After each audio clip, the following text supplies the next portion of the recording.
New bill floating through Congress right now aims to make some changes to the standard deduction, even what it's called. I've got that and more coming up.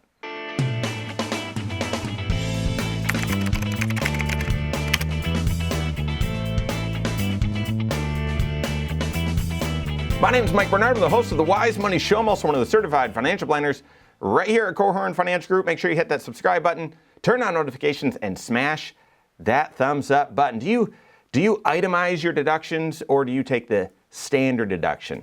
Thanks to some tax laws that changed a few years ago, the Tax Cut and Jobs Act, about 92% was the last survey I saw of folks take the standard deduction. So way back, and I'm just gonna not go too far down the rabbit hole, but prior to those tax law changes, you had a standard deduction that was around 12 grand, okay, for a married couple.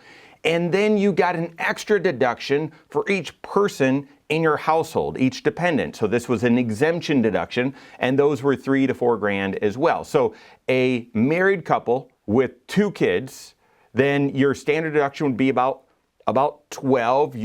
All of your exemption deductions, 3,000 times 4, another 12. So your total deductions around $24,000. And I'm just ballparking here.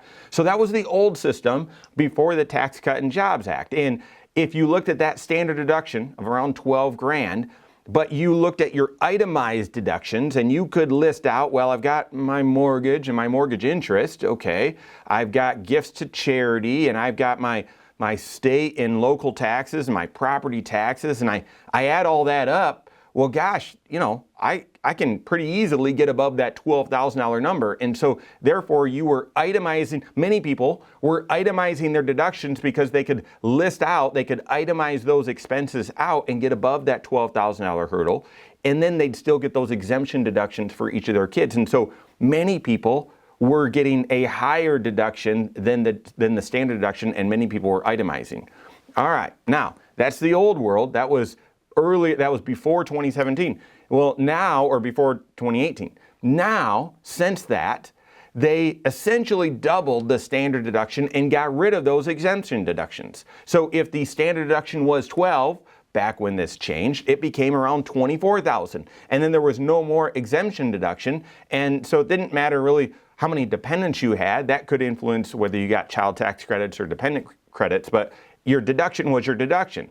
And therefore, what that did is if your standard deduction is now 24,000, or it was back then, it's now 27,700 this year, then when you listed out your mortgage expenses and your mortgage interest, your charitable donations, and then your state and local income taxes and property taxes, it was harder to get and much harder to get above that 24,000 standard deduction limit. And especially when they cap that state and local income tax at 10 grand, that was also part of this.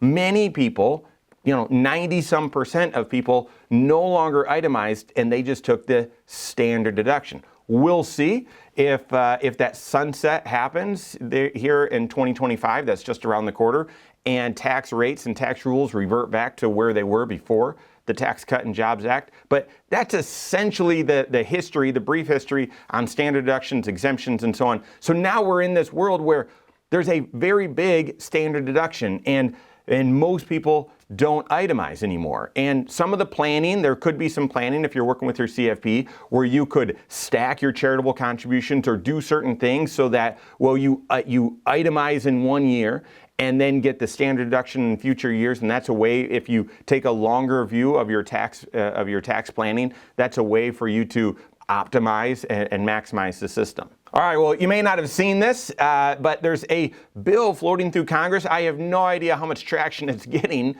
but this bill aims to change the standard deduction in 2 meaningful ways. Number one, and I can't help but smile at it because this is, ludicrous. One is the bill aims to change the name of the standard deduction and call it the guaranteed deduction. Who cares? Who cares what it's called? No one cares. I can't believe we're taking energy trying to change the title of things. Standard deduction, guaranteed deduction, what? It's almost as if, well, standard deduction doesn't sound that great. We've got to change it to a guaranteed deduction. means the same thing. So who cares about that? But the second thing that it changes is for tax years 2024, so not this year, 2024 and 2025, the standard deduction would increase even more.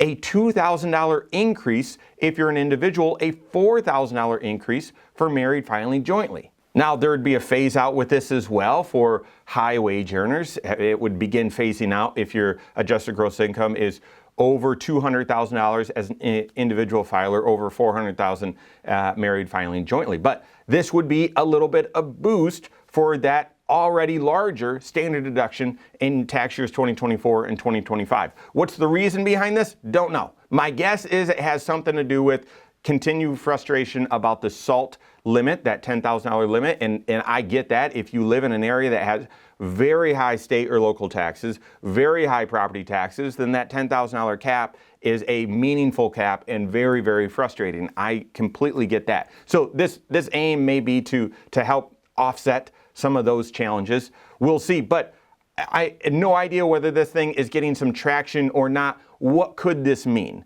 Well, ultimately, if you do the math, this isn't an enormous tax savings, but I'll take any tax savings that I can get. Say you're in the 22% federal tax bracket, an additional $2,000 of standard deduction is a savings of $440.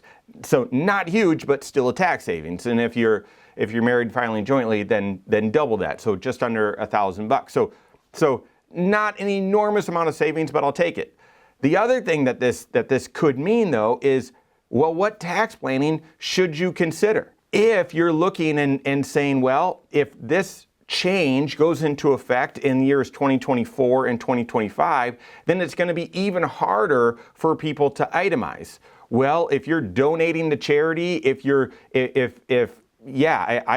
guess that's the biggest one that you have influence over in itemizing.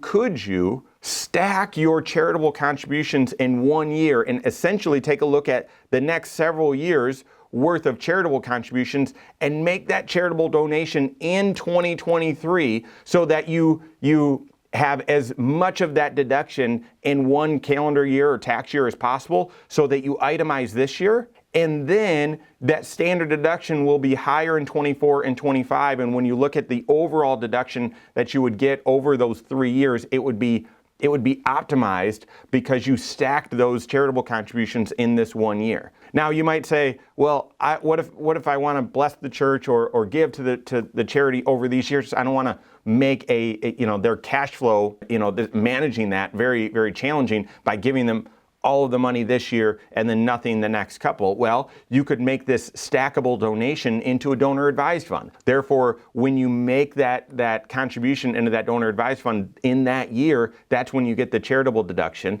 And then from your donor advised fund, you can disperse those dollars still each year or each month moving forward. And therefore, the cash flow to the charity or to the church would effectively be the same. So we've just got a couple months here left for you to consider that, and we don't know if they're going to pass this bill or not, but I'd work with your certified financial planner. See if this stacking donation strategy is appropriate for you. If it is, and it's been something that you've been considering, I wonder about sneaking it in this year in 2023, just in case they do pass these laws and cause the standard deduction to increase a little bit in 2024 and 2025. And then the final implication is, of course, well, how do you consider this in your planning, as well as the potential sunsetting of the Tax Cut and Jobs Act, where things will revert back to tax rates, tax brackets, and yes, standard deductions, exemptions, and all of that back the way they were in 2017, starting in 2026. You've got to do this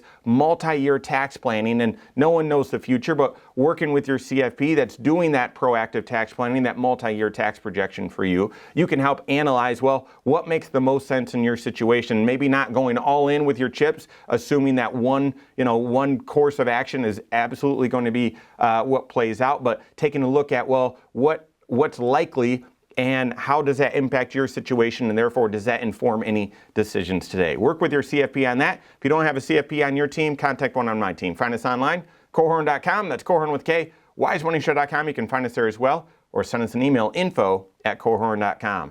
All right, there you have it. Go out and take your next wise step in your financial life.